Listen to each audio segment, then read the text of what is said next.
Welcome everyone in lecture 16 of unit 3, and we are studying the topic FA to CFG. In last lecture I have given you a exercise to write grammar for language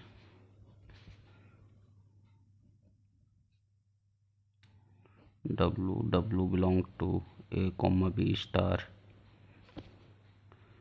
has strings that contain double A. So a string made of A or B, any combination of A or B, and contain double A as a substring. And I told you to design grammar using NFA and DFA both. So by using NFA, grammar will be look like, first design NFA as say X Y double A comma B, and this is the final state, and it will be written as by given A we are moving to S, by given A we are moving to X from start state, and by given B we are moving to S. From X by given A we are moving to Y, and from Y we are moving to by given A we are moving to Y, by given B we are moving to Y, and Y is a final state, so we add a epsilon here. And here is another grammar by using DFA. For same language we can have multiple grammars.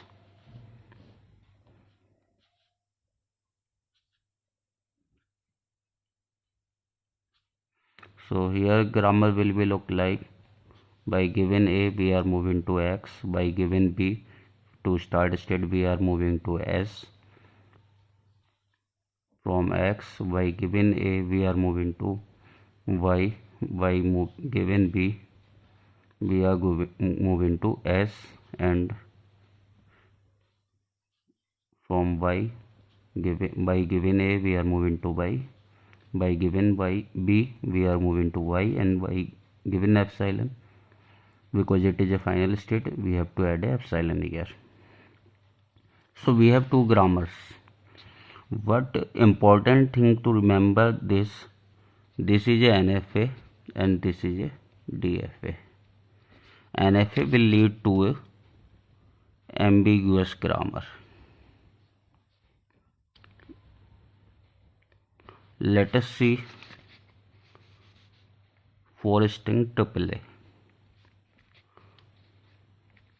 AAA can be derived by two ways. If you look carefully, we can give one A here, then second A, then third A, we can reach to final state. First way is this, and another way is that we are given first A here, second A here, and third A here, and reaching to final state. You can clearly see from NFA that there are two choices for AAA to reach final state. I can derive it using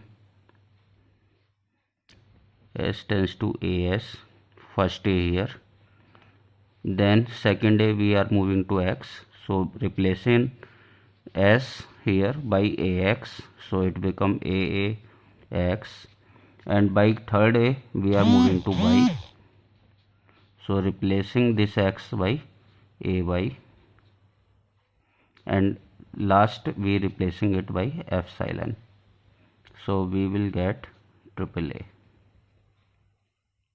Another way is that we can move to here first A, second A, and third A. So it can be derived as, by using first A we are moving to X, then replacing X by AY, that is second A, and we are getting third A here, so replacing this Y by AY and replacing this Y by epsilon. So we can clearly see there are two choices. But in this grammar you will observe that there is only one choice, because it is a DFA. In DFA, for a symbol there is only one way to move ahead. So by giving first A we are moving to here, by giving second A we are moving to here, and by giving third A we are moving to here only. So there are no two choices, and we can see it clearly. First we have to use AX for drive in AAA, because it start with A. Then replacing X by AY, because it is only that start with A and it is start with B. So we have to use AY only. And in third case there is only one choice for A, so we have to replace it this Y by AY here, and at last we will replace it by epsilon. So here we have only one choice to drive AAA. And in every regular language, if we design context-free grammar using DFA, we will get unambiguous grammar. And we already say a language is unambiguous if there exists some unambiguous grammar is an unambiguous grammar for it. So for every regular language we can design DFA. We already know for every regular language there is a DFA. So every regular language we have a DFA, and for every DFA we have unambiguous grammar. So every regular language is unambiguous. So it is better to write a grammar in unambiguous way by using DFA. Suppose there is a problem. Let us say suppose S tends to X A Y, and X is AX slash BX slash epsilon, and Y is AY slash epsilon. And question is that find it is ambiguous, prove that it is a ambiguous grammar, and to find a equivalent unambiguous grammar. Suppose this is a question in external. So if you look carefully, that Y is used to drive A closure, and X is used to drive A plus B closure. X tends to AX BX slash epsilon. So S is used to drive A plus B closure A closure. And you look carefully that by using this you can drive double A in two ways. Double A can be derived using this and putting epsilon here, and double A can be derived putting epsilon here and using this. So suppose I am driving double A, so I can use XAY. First 1A we can derive from here and put epsilon here. So using X tends to AX AY, then replacing it by epsilon, then replacing it by epsilon. One way is this, and tree will be look like S tends to XAY, then replacing it by AX, then putting epsilon here, then putting epsilon here.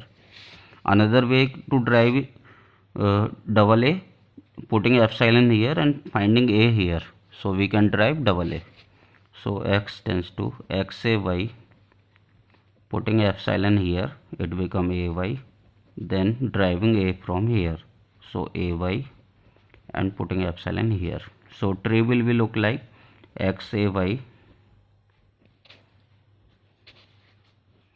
then putting epsilon here, putting ay here, and putting epsilon here. So here we can have two different parse tree, two different ways to derive, and so this grammar is ambiguous. But if you can look at the production and you can find a regular expression for it, that it is a closure, it is a plus b closure, so s will be derived a plus b closure, a closure. So you can find a DFA for it, you can find a DFA for it, and from DFA you can find a unambiguous grammar. So it is exercise for you to find a unambiguous grammar for this particular grammar. This is ambiguous, you have to find unambiguous. So you can find it for every regular language. If the language derived from, if this is a CFG, say G, and you find LG that is regular, then you can find a unambiguous grammar. Okay, in ambiguous, in context free languages, we cannot convert every ambiguous grammar to unambiguous grammar, but if language is regular, we can convert it everywhere. Let us look at the third case that we missed, that we can derive CFG from, we can derive CFG from DFA, from NFA, and from epsilon NFA also. Suppose we have a language 0 star 1 star, and we already know it can be derived as 0 star, this is x, 1 star, and we are connecting using epsilon, because we cannot add one closure here, it will become 0 plus 1 closure. So we have to separate 0 closure by 1 closure with the help of epsilon.